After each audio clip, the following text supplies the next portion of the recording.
Name something you would do differently if you had to do your leadership journey all over again. I would have just sat back, taken a deep breath, and enjoyed it a little bit more. I honestly don't know I would do anything different. Maybe start sooner. I don't know that I would do anything different. Not do one thing differently. I don't think I would change anything. Has there been a specific moment that has tested you the most as a leader? When the market started going down, I tried to keep running everything exactly as it was. All of a sudden, I just said, you know what? I'm actually willing to let everything go if I need to. That moment, I was able to make really great decisions. When I see that there are others that don't want to join you on your journey. I don't think there's anything specific for me. When Florida Realtors decided to take up a ballot initiative, that was probably the hardest thing we ever did in deciding to pull back on the ballot initiative. I inherited my mother's business, and she died kind of unexpectedly in 2020. It was really getting organized. It challenged me as a leader.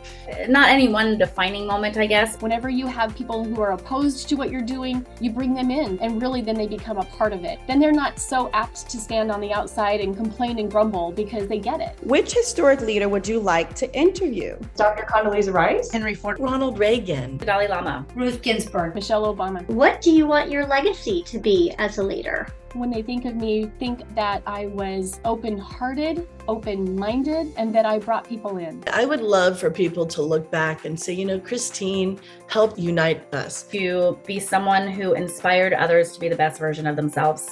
them to know the compassion that I feel for Women's Council. being the same person in front of and behind the camera. making sure that the leaders and the organization after me is continuing to move the Realtor brand forward. What advice would you have for future realtors planning their leadership path? Plan your leadership career. Plan your volunteer career. Not doing it all at once. Follow your heart. Find your passion. Embrace it, enjoy it. Don't let anyone say you can't do it, because you can. To look at the person behind the camera, to look inward, and to be sure that the person you're putting out there is the real person. What's the best piece of advice you've ever received? Christine, as president, you're there to facilitate the meetings. You're there to guide the strategic plan, and it's not about you ruling or running a meeting. The old adage, God gave us 2 ears and 1 mouth, use them proportionately. Take some time, take some pause, and don't overdo it. Because he said the first person who speaks is the person that's going to give up and relinquish their position. To have a separation between your personal life and your professional life. Remember to see things from each other's perspective before reacting. Just be you. You have gotten you this far, and you will take you to the end of this journey. What would you tell your younger self? Just say, take a breather and enjoy it. Don't be so serious. Have a little more fun. Always say whatever you need to say, but say it with love and respect. You should have started this a long time ago. To be yourself.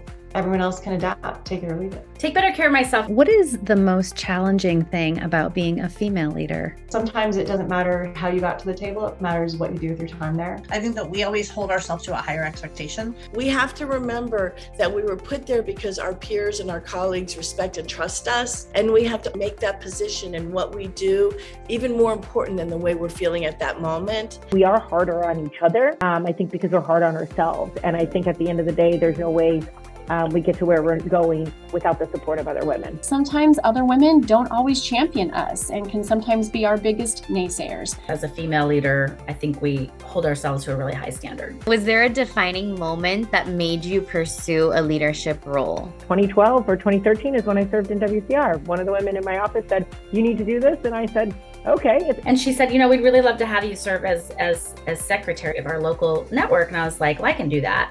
I knew that when I got my license and I wasn't pinned to an 8 to 5 job, that I had that flexibility. I took advantage of it. When someone said I couldn't do it.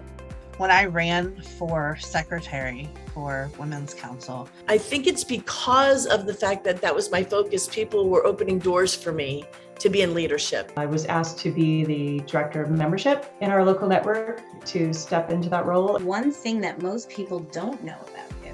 I really don't like to be the light of the room. I really do want to be more towards the back of the wall and watch. I was a music major. 4 years of my life, 3 days a week after school, I had to go to finishing school. I was a very, very, very good violin player. I was extremely shy. The vulnerability and the loyalty that you find in me, I think, is probably most surprising when you see this very business straightforward person. I was kind of a rebel when I was growing up.